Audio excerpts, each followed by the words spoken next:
Selamat malam Bapak Ibu, Saudara sekalian di dalam kasih Tuhan Yesus Kristus. Anugerah Tuhan malam hari ini kita ada dalam kebaikan-Nya. Amin. Untuk kembali bersama bersekutu dalam firman yang diterangi oleh Roh Kudus dalam hati kita. Oleh sebab itu mari kita bersama berdoa terlebih dahulu. Tuhan Yesus yang baik, kami bersyukur untuk kehidupan yang Tuhan beri untuk kami hidupi di sepanjang hari ini. Kami dapat melaluinya karena Engkau Tuhan. Karena firman-Mu yang menuntun kami sehingga jalan hidup ini tetap di jalan kebenaran-Mu. Dan saat ini kami hendak membaca dan merenungkan firman-Mu. Roh Kudus yang kami izinkan mengajar dan menuntun kami ke dalam seluruh kebenaran-Mu. Demi nama Tuhan Yesus Kristus, kami sudah berdoa. Amin. Puji Tuhan, Bapak Ibu. Malam hari ini mari kita bersama membaca satu bagian dari firman Tuhan yang sudah berulang-ulang kita dengar, kita baca, dan malam hari ini saya rindu kita mengulangnya kembali, dan hendaknya setiap kebenaran ini boleh membawa kita semakin mengerti dan memahami kehendak Tuhan yang harus kita lakukan di dalam menghampiri Dia. Mazmur pasal yang ke-24, ayat yang pertama sampai ayat yang ketiga. Saudara boleh baca. Nanti setelah selesai renungan ini, saya akan fokus di ayat yang pertama, ayat yang ketiga, sampai ayat yang kelima. Demikian firman Tuhan. Mazmur Daud. Tuhanlah yang empunya bumi, serta segala isinya, dan dunia, serta yang diam di dalamnya. Siapakah yang boleh naik ke atas gunung Tuhan? Siapakah yang boleh berdiri di tempatnya yang kudus? Orang yang bersih tangannya dan murni hatinya, yang tidak menyerahkan dirinya kepada penipuan dan yang tidak bersumpah palsu. Dialah yang akan menerima berkat dari Tuhan dan keadilan dari Allah yang menyelamatkan dia. Puji Tuhan, Bapak Ibu Saudara sekalian, malam hari ini kita akan berbicara tentang siapa yang layak menghampiri Tuhan. Jika dilihat dari kehidupan kita yang penuh dengan dosa dan kegagalan, saudara, maka satu pun di antara kita tidak akan pernah ada yang layak menghampiri Tuhan. Ayat yang pertama berkata, Tuhanlah yang empunya bumi serta segala isinya, dan dunia serta yang diam di dalamnya. Dan salah satu yang berdiam di dalamnya adalah saya dan saudara. Nah, menjadi sebuah pertanyaan dari pemazmur, dikatakan di sana, siapakah yang boleh naik ke gunung Tuhan? Siapakah yang berdiri di tempatnya yang kudus? Alkitab menegaskan bahwa tidak semua orang dapat masuk ke hadirat Tuhan. Sekalipun mungkin saudara kita ada secara bersama-sama dalam perhimpunan tersebut. 1 Petrus 1 ayat ke-15 sampai 16 firman Tuhan berkata, hendaklah kamu menjadi kudus di dalam seluruh hidupmu, sama seperti Dia yang kudus, yang telah memanggil kamu. Sebab ada tertulis, kuduslah kamu, sebab aku kudus. Ia adalah Tuhan yang kudus, sehingga tanpa kekudusan, seorang pun tidak dilayakkan untuk menghampirinya. Nah, saudara yang diberkati oleh Tuhan Yesus Kristus, Mazmur pasal yang ke-24 ini ada satu pertanyaan yang dinyatakan oleh pemazmur, siapa yang boleh naik ke atas gunung Tuhan? Siapa yang boleh naik? Yang selanjutnya, siapa yang boleh berdiri di tempatnya yang kudus? Dan firman Tuhan pada ayat yang selanjutnya dengan jelas dicatat di sana saudara pada ayat yang keempat. Siapa yang boleh naik ke gunung Tuhan? Jawabannya ada di ayat yang keempat. Orang yang bersih tangannya. Itu hal yang pertama. Orang yang bersih tangannya. Kata bersih artinya tidak bersalah atau bebas dari kesalahan. Sedangkan tangan itu berbicara tentang sebuah tindakan. Jadi orang yang bersih tangannya adalah orang yang memiliki tindakan atau perbuatan yang tidak bercela, bebas dari kesalahan. Memang tidak ada manusia yang bebas dari kesalahan. Tetapi firman Allah berkata di dalam 1 Yohanes 1 ayat yang ke-9, jika kita mengaku dosa kita, maka ia adalah setia dan adil. Sehingga ia akan mengampuni segala dosa kita dan menyucikan kita dari segala kejahatan.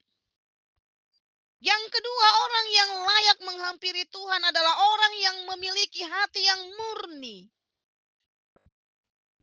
Murni artinya bersih, tidak bercampur, jernih.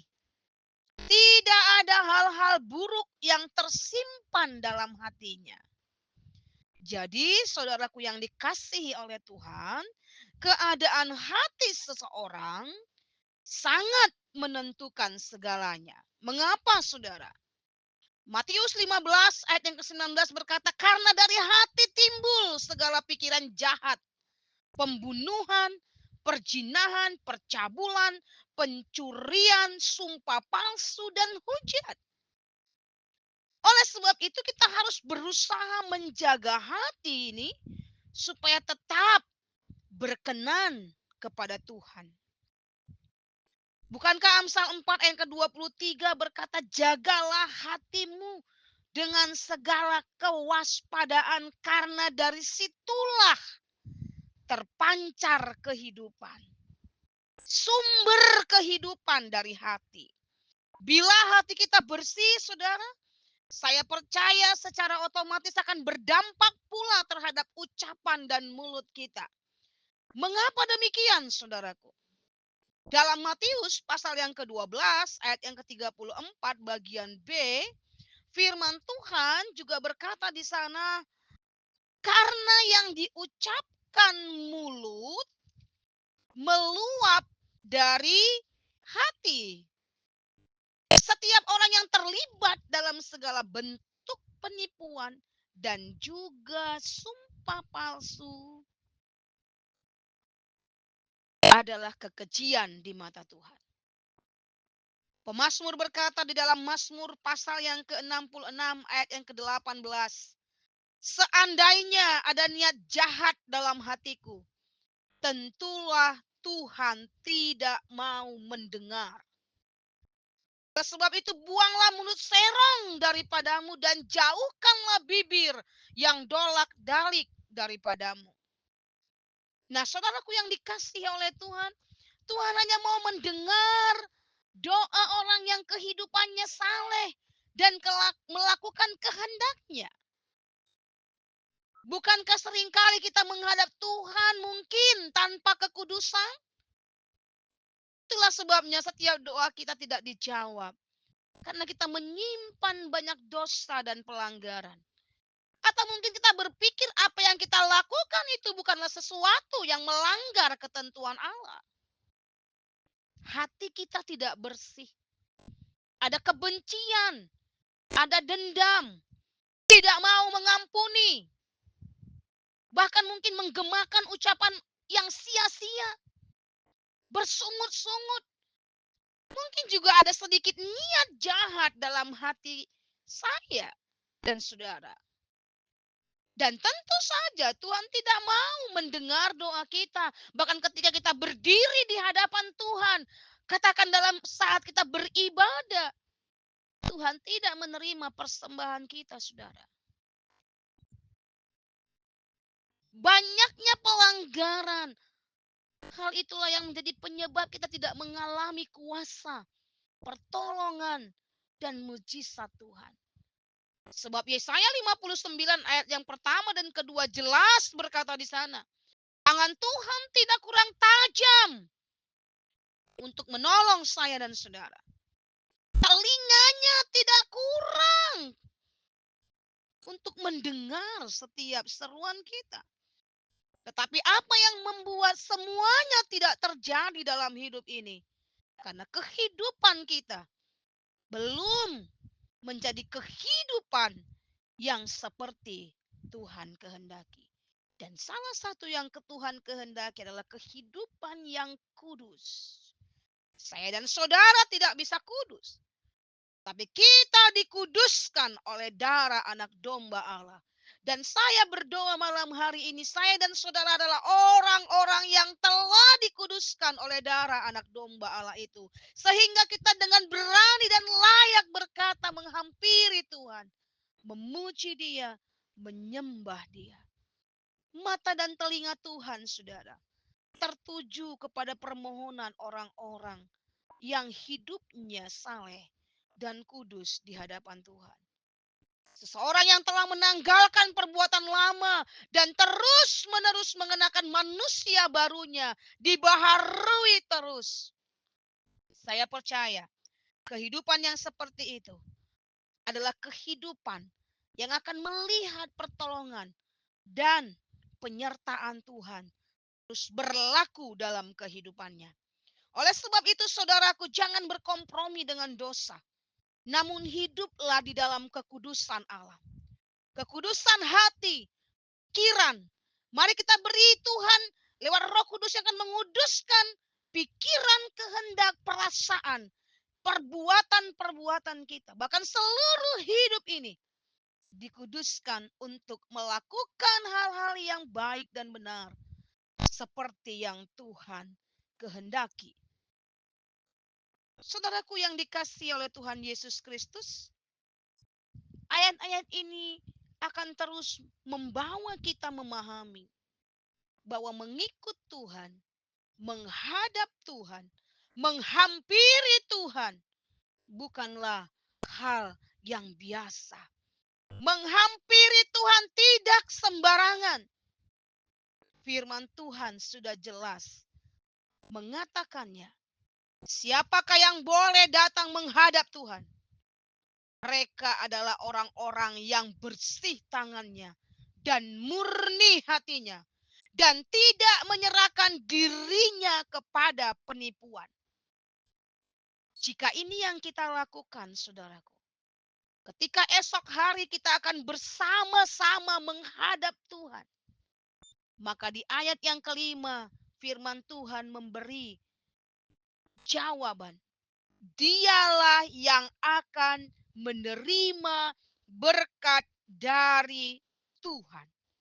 Ketika saya dan saudara datang menghadap Tuhan, ketika saya dan saudara datang menghampiri Tuhan, membawa persembahan, membawa pujian, dengan hidup yang sudah dikuduskan dan berjalan dalam kekudusannya, firman Tuhan berkata, dialah yang akan menerima berkat dari Tuhan. Oleh sebab itu, saudaraku yang dikasihi oleh Tuhan Yesus Kristus, mari bersama persiapkan hati dari sekarang dan seluruh kehidupan kita untuk bersama-sama menghadap Tuhan dengan cara yang benar, seperti yang Tuhan kehendaki, sehingga kuasa pertolongan dan jamahannya dapat kita alami. Puji Tuhan. Mari kita bersama berdoa. Bapa, kami mengucap syukur untuk kasih-Mu di dalam Kristus Yesus Tuhan. Kau menguduskan kami, sehingga dengan kekudusan-Mu kami dapat datang dan dilayakkan menghampiri-Mu dan menikmati segala kemurahan-Mu. Roh Kudus memampukan kami untuk terus hidup dalam kekudusan-Mu. Demi nama Tuhan Yesus Kristus, kami berdoa. Amin. Puji Tuhan. Tuhan Yesus memberkati.